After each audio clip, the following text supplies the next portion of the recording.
Hey guys, what's up? This is Chris Chaos, as always, back here once again to talk a little bit about the NBA playoffs. I know, this is not wrestling, but screw that for right now, because this is what's big right now. This is what's going on in the world of sports, so this is what's most important.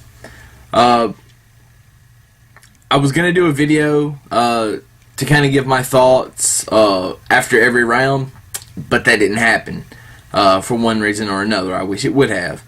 But now we have the NBA Finals starting tonight. It's going to be the Dallas Mavericks and the Miami Heat, once again, a rematch from the '06 Finals. This is going to be intense. First, I want to say that when the season started, nobody with half a brain thought that the Miami Heat were going to be here.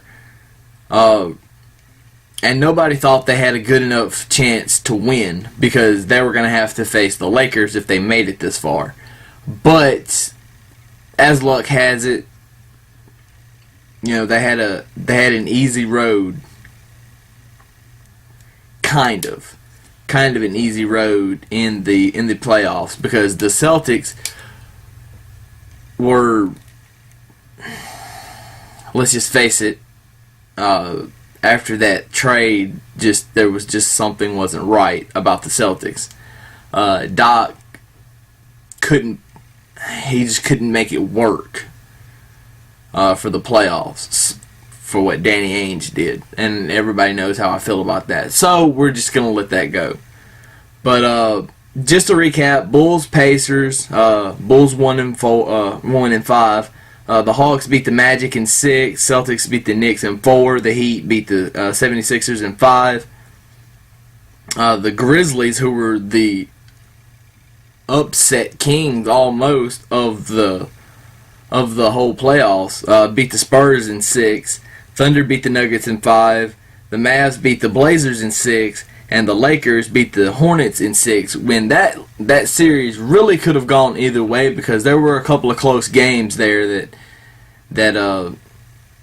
it just could have went either way. And it really looked like New Orleans was a lot better than they looked on paper.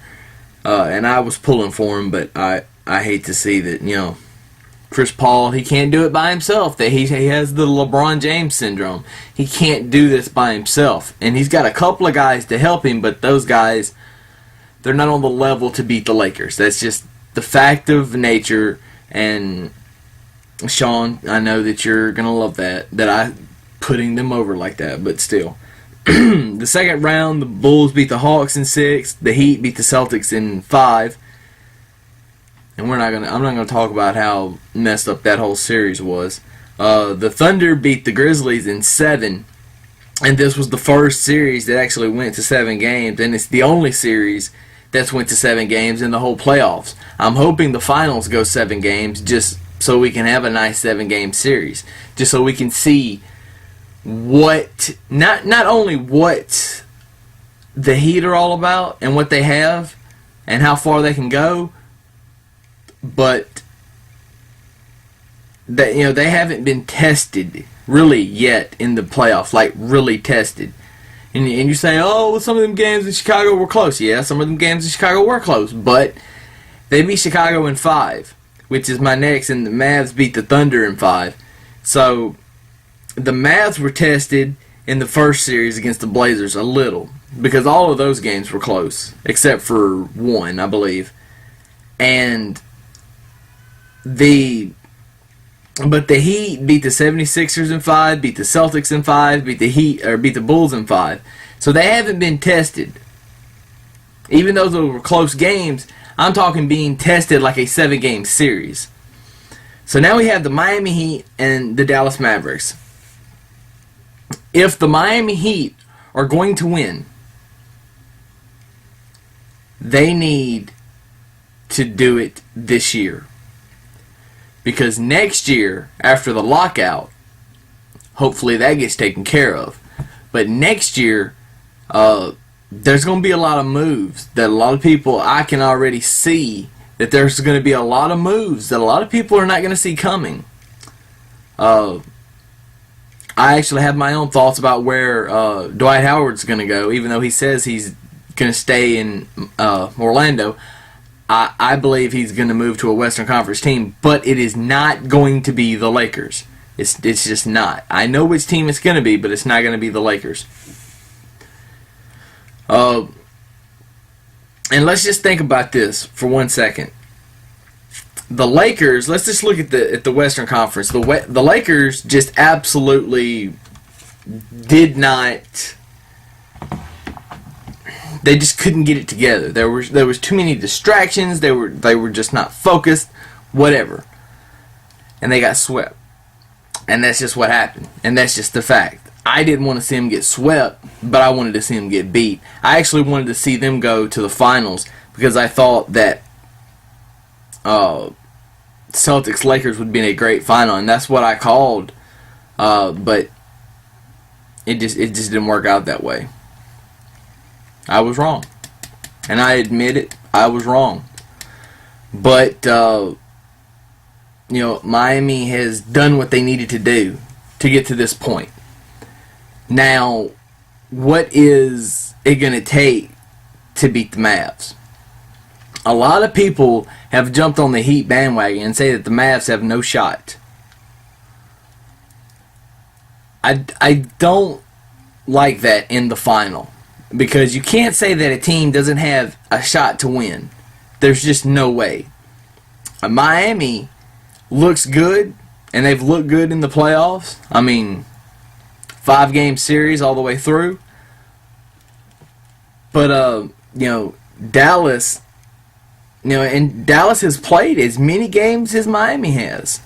4-2. I mean, you got 5-5-5, but 6, 4, and 5. So they've both played 15 games. So their fatigue level is about the same. What's this going to mean for the finals? I don't know. I hope that Dallas beats Miami, because I hate Miami. But if Miami is going to win, this is going to be their easiest chance to do it. Because let's face it, if this was the Lakers of the last 3 years and they were in the finals, there's no way that Miami would beat them. In a 7-game series, there's no way that Miami would beat them.